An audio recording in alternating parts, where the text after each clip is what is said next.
दोस्तों नमस्कार, मैं रमेश काला और आप देख रहे हो जीके विद काला। साथियों, कक्षावारा राजनीति विज्ञान का जो आपकी दूसरी बुक है स्वतंत्र भारत में राजनीति, उसका पहला पाठ है राष्ट्र निर्माण की चुनौतियां। महत्वपूर्ण नोट्स हैं, प्रश्न उत्तर हैं, बोर्ड परीक्षा 2024 के लिए इनको तैयार किया है। वीडियो लास्ट तक देखना, चैनल को सब्सक्राइब करके बेल आइकन को प्रेस कर लेना है। 15 अगस्त 1947 को जब भारत आज़ाद हुआ, आज़ादी के साथ ही भारत को अनेक चुनौतियों का सामना करना पड़ा। चुनौतियां तो पहले भी थी, जब लगभग 200 वर्ष तक अंग्रेज़ों ने शासन किया, काफ़ी चुनौतियां थी। जब 15 अगस्त 1947 को देश आज़ाद हुआ तो राष्ट्र का विभाजन हो जाता है, फिर राष्ट्र के एकीकरण की, फिर सरकार बनाने की, तो कई चुनौतियां थी कि राष्ट्र निर्माण में कौन कौन सी चुनौतियां सामने आ रही थी, उनके बारे में हम जानेंगे। जहां एक और स्वतंत्रता के साथ भारत का विभाजन हुआ, वहीं दूसरी ओर हिंसा और विस्थापन की त्रासदी की मार झेलनी पड़ी। जैसे ही विभाजन हुआ, हिंदू मुस्लिम में लोग बंट रहे थे, पाकिस्तान की ओर मुस्लिम जा रहे थे, हिंदुस्तान की ओर हिंदू आ रहे थे।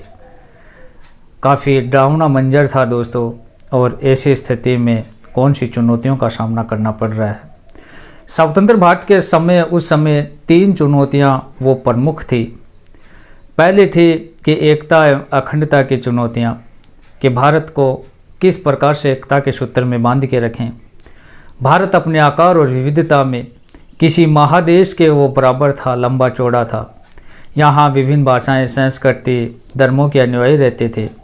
इन सभी को एकजुट करना बहुत बड़ी चुनौती थी उस समय। सभी वर्गों का समान विकास, जब ये सभी आपस में बंटे हुए थे, भाषा के आधार पर, धर्मों के आधार पर, संस्कृति के आधार पर उनको एकजुट करना, फिर उनका विकास किस प्रकार से किया जाए, ये चुनौती थी। दोस्तों, एक मेरा व्लॉग चैनल है, इस वीडियो के नीचे डिस्क्रिप्शन में उसका लिंक है, उस चैनल को भी आप ज़रूर सब्सक्राइब करें।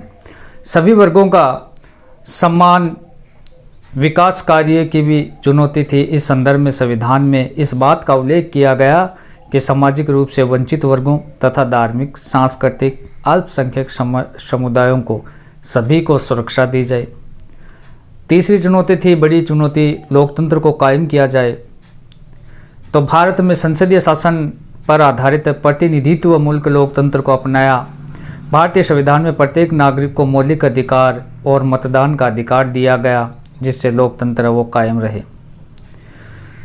विभाजन हुआ दोस्तों, द्विराष्ट्र राष्ट्र के सिद्धांत के तहत 15 अगस्त 1947 को ब्रिटिश भारत 2 भागों में विभाजित हो गए। भारत के 2 टुकड़े हो गए, भारत और पाकिस्तान में वो विभाजित हो गया।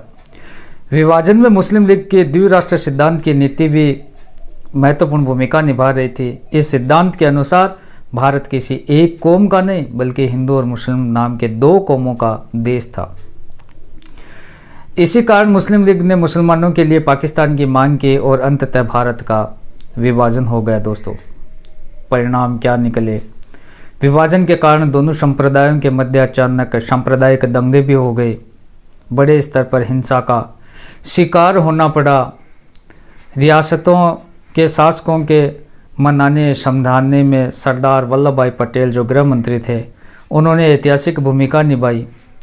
अधिकतर रजवाड़ों को उन्होंने भारतीय संघ में शामिल होने के लिए राजी भी किया।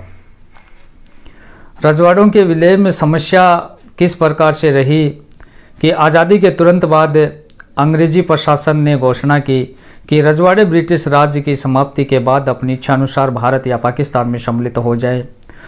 ये फैसला लेने का अधिकार राजाओं को दे दिया कि वह अपने को गंभीर समस्या जो थी, उसे अखंड भारत में अस्तित्व को वो खतरा मंडराने लगा। फिर से हमें देखना होगा कि आज़ादी के तुरंत बाद अंग्रेजी प्रशासन ने घोषणा की कि रजवाड़े ब्रिटिश राज की समाप्ति के बाद अपनी इच्छानुसार भारत और पाकिस्तान में सम्मिलित हो जाएंगे। अंग्रेज़ों ने कह दिया कि जब हमारा राज खत्म हो जाएगा तो वो स्वतंत्र रूप से या तो वो पाकिस्तान में सम्मिलित हो सकते हैं या भारत में सम्मिलित हो सकते हैं। फैसला लेने का अधिकार राजाओं को दे दिया देसी रियासतों को दे दिया, वह अपने में गंभीर समस्या थी, अपने आप में बहुत बड़ी गंभीर समस्या थी। इससे भारत के अस्तित्व के ऊपर खतरा मंडरा रहा था। सरदार वल्लभ भाई पटेल की महत्वपूर्ण भूमिका रहती है कि रजवाड़ों के विलय में सरदार वल्लभ भाई पटेल की भूमिका किस प्रकार रहती है। भारत देश के छोटे छोटे टुकड़े हो जाने की संभावना बनी। ऐसे में सरकार ने कठोर फैसला लिया कि मुस्लिम लीग ने इसका विरोध किया। लोगों का कहना था कि रजवाड़ों को उनकी मनमर्जी का फैसला लेने के लिए छोड़ दिया जाए।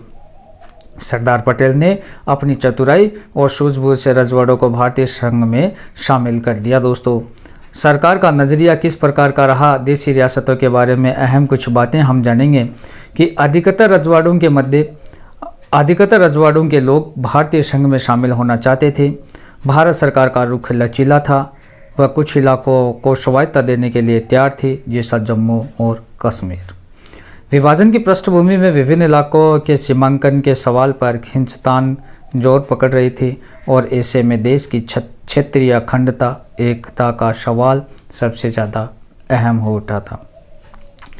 शांतिपूर्ण बातचीत के द्वारा लगभग सभी रजवाड़ों जिनकी समस्या आज़ाद हिंदुस्तान की नई सीमाओं से मिलती थी, 15 अगस्त 1947 से पहले ही भारतीय संघ में शामिल हो गई।